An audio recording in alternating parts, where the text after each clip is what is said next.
और दिल्ली से इस वक्त की बड़ी जानकारी से आपको रूबरू कराते हैं। बड़ी जानकारी इस वक्त की दिल्ली से सामने आ रही है। दिल्ली में एनडीए की बैठक जारी। इस वक्त की बड़ी जानकारी दिल्ली से है और प्रधानमंत्री नरेंद्र मोदी इस बैठक की अध्यक्षता कर रहे हैं। बड़ी जानकारी दिल्ली से है। जेपी नड्डा, अमित शाह और राजनाथ सिंह इस बैठक में मौजूद है। बड़ी जानकारी और जेजेपी से पहुंचे हैं दुष्यंत चौटाला और अजय चौटाला।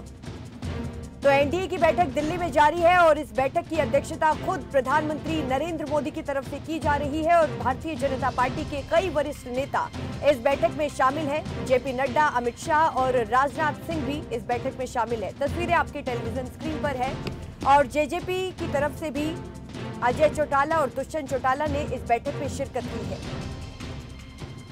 बड़ी जानकारी दिल्ली से एनडीए की बैठक जारी है और इस बैठक की अध्यक्षता खुद प्रधानमंत्री नरेंद्र मोदी की तरफ से की जा रही है। इस बैठक में भारतीय जनता पार्टी के तमाम वरिष्ठ नेता शामिल हैं। प्रियंका राय संवाददाता इसी खबर पर ज्यादा जानकारी के साथ हमारे साथ जुड़ गई है। प्रियंका, एनडीए की बैठक जारी है और इस बैठक में तमाम बीजेपी के वरिष्ठ नेता शामिल हुए हैं। ज्यादा जानकारी आपसे चाहेंगे। जी बिल्कुल, देखिए आपसे कुछ देर पहले ही प्रधानमंत्री नरेंद्र मोदी भी अशोका होटल पहुंचे और साफ तौर पर जिस तरीके से हमने देखा कि जेपी नड्डा और उनके साथ ही साथ और भी ऐसे नेता थे जो अलग अलग पृष्ठभूमि से हैं, अलग अलग राज्यों से और अलग अलग दलों से हैं। उन्होंने प्रधानमंत्री नरेंद्र मोदी का स्वागत किया, जिसमें जीतन मांझी, एकनाथ शिंदे भी मौजूद रहे और साफ तौर पर अब से कुछ देर में ही तमाम जो बैठकें हैं, जिस एजेंडा पर बैठक होनी है, उस एजेंडे को लेकर प्रधानमंत्री नरेंद्र मोदी के साथ तमाम जो एनडीए अलायंस के दल हैं, यानी कि 38 ऐसे दल हैं जिन्होंने इस बैठक में शामिल होने का प्रस्ताव स्वीकार किया है और उसमें जेजेपी भी शामिल है। अगर हरियाणा की बात कर ले, जो हरियाणा के और भी दल हैं वो भी शामिल है। उसके साथ ही साथ पंजाब के शिरोमणि अकाली दल ने भी इस बैठक में शामिल होने का न्योता जो है वो स्वीकार किया है और उनकी ओर से भी देव सिंह ढींढसा, जो कि शिरोमणि अकाली दल संयुक्त के नेता हैं, वो भी पहुंचे हैं और उनके साथ ही साथ जेजेपी के दुष्यंत चौटाला, अजय चौटाला भी इस बैठक में मौजूद हैं। और अब से कुछ देर पहले ही इस बैठक की शुरुआत हुई है। करीब रात के 8 बजे तक बैठक चलेगी, जिसके बाद 8:30 बजे एक प्रेस कॉन्फ्रेंस के माध्यम से बैठक में हुई बातचीत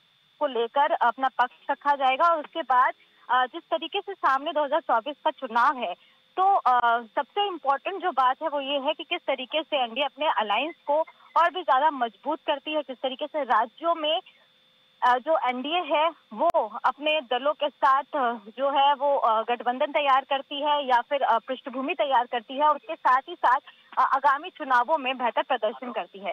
एक और जहां विपक्ष की बैठक चल रही है बेंगलोर में, जहां विपक्षी खेमा एकजुट हो रहा है, तो वहीं दूसरी ओर आज एनडीए की बैठक दिल्ली में काफी महत्वपूर्ण है, काफी बड़ी है। और जिस तरीके से लगातार प्रधानमंत्री नरेंद्र मोदी भी ये बात कहते आए हैं कि कहीं ना कहीं जो आगामी साल है, यानी कि 2024, उस साल में भी देश में एक बार फिर से जो है वो एनडीए बेहतर परफॉर्म करने वाला है लोगों के बीच, क्योंकि लोगों के हितों को रखते हुए कामकाज किया है। तो इससे पहले तमाम एनडीए के अलायंस को एकजुट करना और इस अलायंस में 38 दलों ने आज बैठक में शामिल होने का न्योता स्वीकार किया है, कहीं ना कहीं अपने आप में महत्वपूर्ण हो जाता है। और अपने आप में ये देखने वाली बात होगी कि इस बैठक के बाद 8:30 बजे जो प्रधानमंत्री नरेंद्र मोदी की ये जो बैठक है, इसको लेकर प्रेस कॉन्फ्रेंस होता है, तो कौन कौन सी बातें रखी जाती हैं। शुक्रिया तमाम जानकारी देने के लिए। तो एनडीए की बैठक जारी है और इस बैठक की अध्यक्षता प्रधानमंत्री नरेंद्र मोदी की तरफ से की गई है।